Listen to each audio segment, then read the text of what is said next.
எல்லா கேங்லயும் இப்படி ஒருத்தன் இருப்பான்டா. நம்ம கிளாஸ்ல ஜாலியா அரட்டை அடிச்சுக்கிட்டு இருப்போம். ஆனா இவன் மட்டும் எப்ப பார்த்தாலும் படிச்சுக்கிட்டே இருப்பான். வேற யாரு?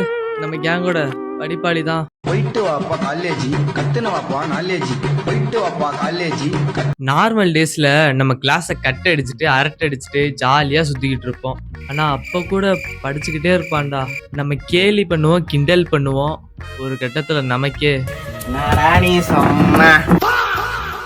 இதை விட இன்னொன்னு என்னன்னா, நைட்டு லைட் அமர்த்திட்டு எல்லாரும் தூங்க போகும்போது இவன் மட்டும் லைட்டை போட்டு உட்காந்து படிப்பான்டா. போன கூட ஒரு கட்டத்துக்கு மேல பார்த்தா போர் அடிக்கும்டா. படிச்சுக்கிட்டே இருக்க உனக்கு போரே அடிக்காதா?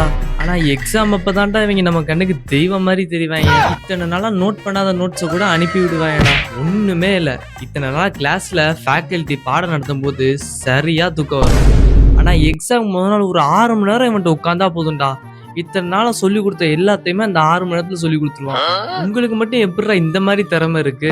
ஸோ எப்படியும் இந்த மாதிரி ஒரு படிப்ஸ் உங்க கேங்ல இருக்கும். ஸோ அந்த படிப்ஸை கீழே டேக் பண்ணுங்க, இல்ல இந்த படிப்ஸுக்கு இந்த வீடியோவை ஷேர் பண்ணுங்க. அப்புறம் நெக்ஸ்ட் எதை பத்தி வீடியோ போடலாம்னு கமெண்ட் பண்ணுங்கடா டே.